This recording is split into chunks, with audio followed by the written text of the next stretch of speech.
Hi, I'm Brian Lancer from Muse Research, and we have a new product that we're showing at the NAMM Show. It's called Musebox, and this is a functional prototype. The front panel is actually mock-up because the switches didn't come in fast enough, but the whole sound engine is up and running and making great sounds. And of course, this is all based on our Receptor technology that is powering so many of the big bands and artists and studios and Broadway shows that are out there right now. So basically our whole purpose in life is to host plugins reliably and with super low latency so that these virtual instruments that sound so great can also feel great and work like the hardware that they're replacing. So the Musebox is kind of special in the sense that, first of all, it's very low cost. It's an $8.99 product that will come with a version of Revalver, as well as all your meat and potato piano sounds, organs, you know, your kind of the meat and potato keyboard sounds that you need at all your gigs. It's also sporting 2 front panel mic instrument jacks. So if you happen to be a guitarist and who sings, you simply plug a microphone into one of the jacks, plug your guitar into the other, and you basically have the ultimate coffeehouse rig. You can run your guitar through Revalver, run your vocals through some processing, get a little compression and reverb, you're pretty much good to go. The front panel design and the whole approach that we've taken to Musebox is very different than Receptor. Receptor is very much a pro piece. People like to do deep programming. They get into the controller messages, and they're really kind of exploiting all the power that the virtual instruments have to offer. And our approach with the Musebox is to make it as simple and easy and fun as possible. Fun has been a big word that we've thrown around the engineering department, trying to make it just a delight to play with this box. In fact, that's why there's a big button that says play on the front. So you simply press the play button, dial a category of sound that you're interested in, and it automatically loads. There's not even a press to load, none of that stuff. You just dial and play.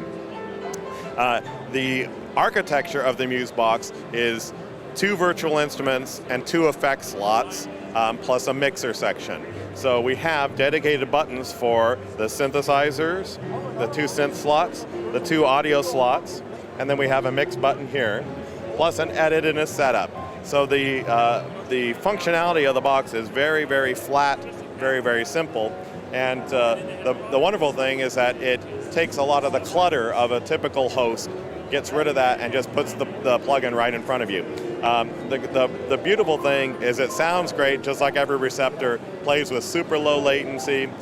Changing patches is unbelievably fast.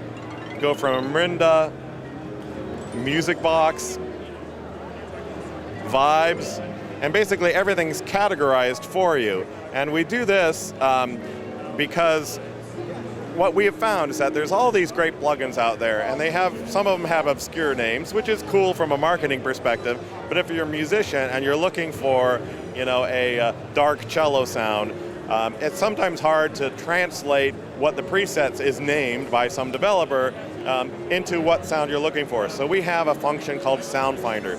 Sound Finder categorizes all the instruments, much like you might see on like a Phantom or a Motif, where they have instrument categories. Well, we're doing that across all the plugins that are in the box. That's pretty cool in and of itself, but we also have a functionality where you can put expansion synthesizers or effects into the back. There's a CF card on the back. You plug the CF card into it. It not only adds the plugin, but it adds all the presets to your list, so you're able to easily add new sounds and not have to remember that you have that card sitting out there. And I want to emphasize, these are not presets that you're adding entirely new software programs that really change the characteristic of the box overall.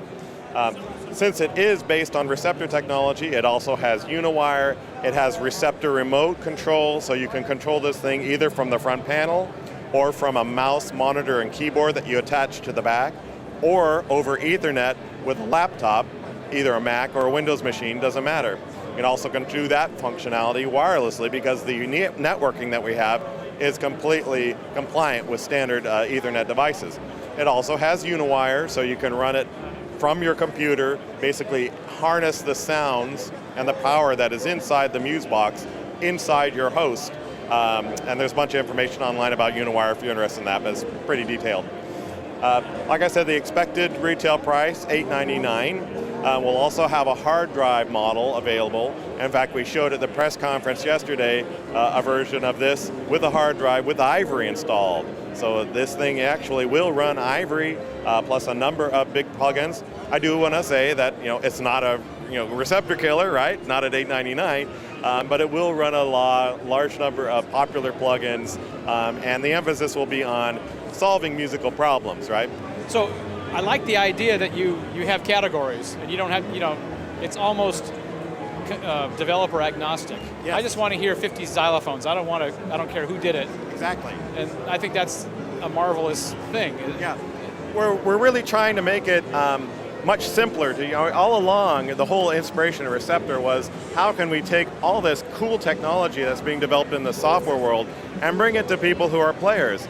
I'm an engineer and a musician, and I know that when I'm making music, I want to focus on music and not on technology. So it's very much part of our corporate mantra to try and break down the barriers of this technology and just make it easier to get to the task that we think is most important, which is making music.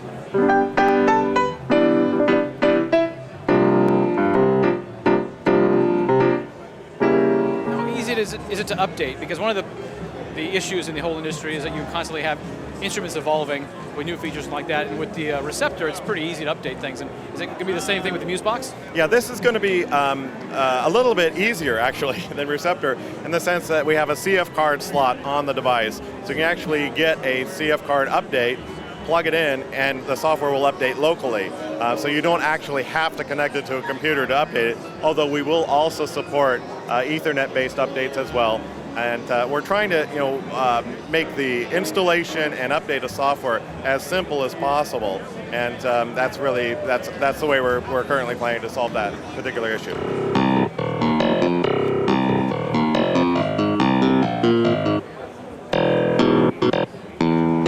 When you were designing the instrument, I know Chris was suggesting he was really looking forward to an instrument plug and play with guitar, and you have the Peavey Revalver in there, and you obviously have a keyboard. Percussionists, people using pads, would it work for that really well? It's an amazing drum module. We actually have addictive drums running on it, super low latency. It will be an ideal companion piece if you have a DMX or V-drum kit or Drumcat or a Trapcat. Plugging it in and playing will give you substantially improved sounds, and you don't have to trade in your pads. You can still use the control surfaces you're used to, but your sounds will get significantly better, and we're hoping to have other software running on it as well that will significantly improve the electronic drum aspects of using virtual instruments.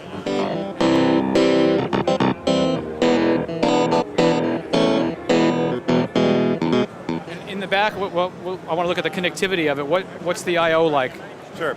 Well, we're really happy to have the same engineer, Dan, who worked with us on the Receptor I/O, worked with us on this as well. He's a very well-respected engineer who developed the emulator 4 with me back at EMU. He was the head of hardware there.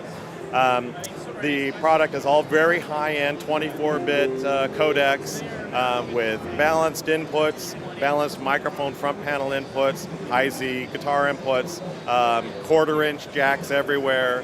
Plus we have a headphone jack on the front with a volume control, and of course an Ethernet port so you can do the Uniwire stuff. Well, let's hear a little bit of it. What's the sound? Yeah, exactly. And of course, if you want to see the plugins, you can do that too. You can do editing on it.